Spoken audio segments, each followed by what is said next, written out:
Hello dudes, and welcome back yet again. Today, it is time for Tom Nook, full name Thomas Nookington, one of the most evil, greedy, soulless, and manipulative video game bad guys we have ever seen.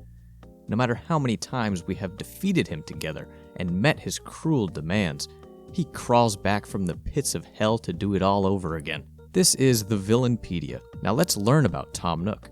The main, I don't even know if he's an antagonist, but menacing presence you could call him from the Animal Crossing series.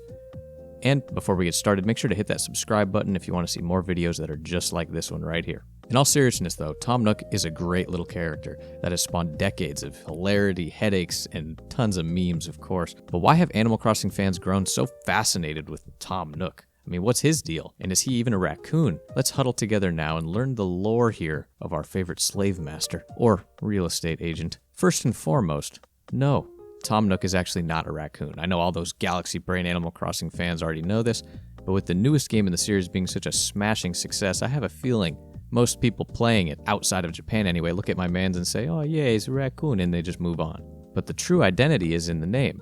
Tom Nook, Tanooki.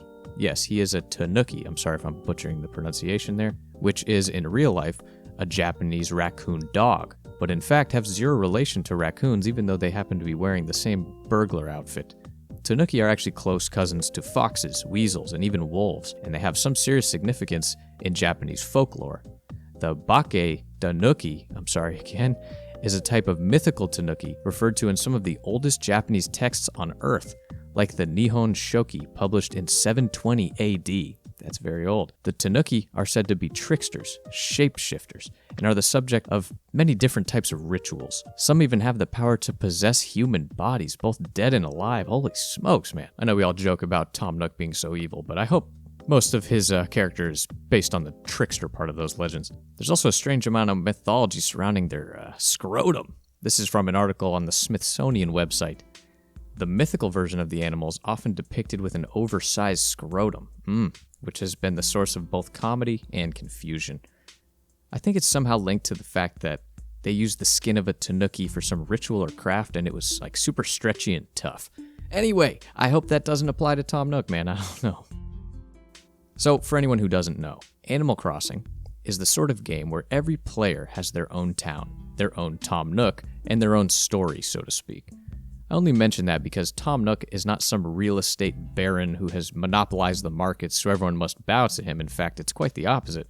When you look at the first Animal Crossing game on the GameCube, that we got in North America anyway, when you roll into town, Tom Nook is naked and living in a shed selling seeds and gardening equipment. He must have inherited this land in the center of town with the 4 kinda nice homes on it, but nevertheless, when you arrive, he immediately greets you.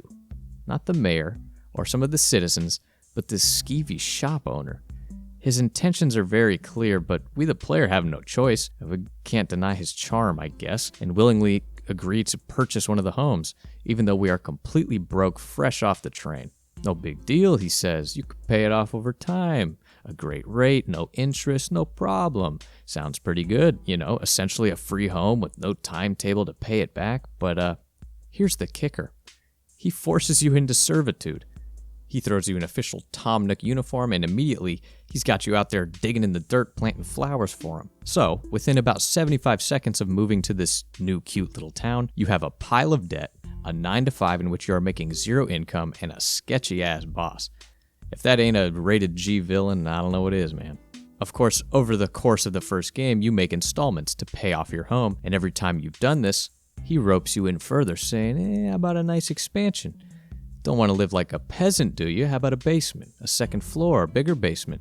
So it gets to the point where pretty much everything you're doing in your nice little town, every item you find, every favor, task, whatever, everything is funneling cold hard bells back to Tom Nook. If you want to buy something, he's your man. Sell something, he's your man. Improve your home, He has this little town in complete control, and you're his #1 contributor. Over time, the more bells he accumulates, he will begin to upgrade his shop, offer more items to the player, and eventually employs his little twerp-ass nephews to help out. Possible child labor laws being violated here as well. This is pretty much how Tom Nook functions in the first 3 games in the series, but it seems by New Leaf on the 3DS, his avarice has begun to pay him back in the business world. He now is a real estate agent and takes full command of who builds what and where in the town. He has since given over full power of his shop business to his 2 baby nephews for some reason, and he takes up a higher rung on the corporate ladder, you could say. But here in New Leaf, when you first arrive in town and pick the location for your house, Tom Nook literally just leaves you with a tent.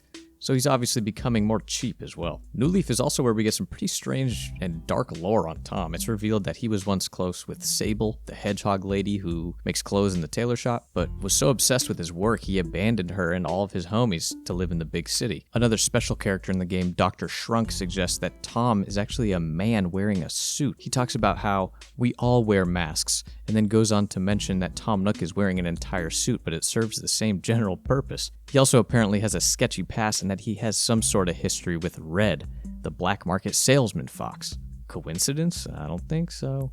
In the most current game, New Horizons, Tom has even further upgraded to become a travel agent and sole realtor of an entire island in paradise. This man really getting stronger every game, and we can't defeat him, man, I'm telling you. But in New Horizons, it's more of the same. Same debt, same shop, same millions. I mean millions of bells he is making off just me.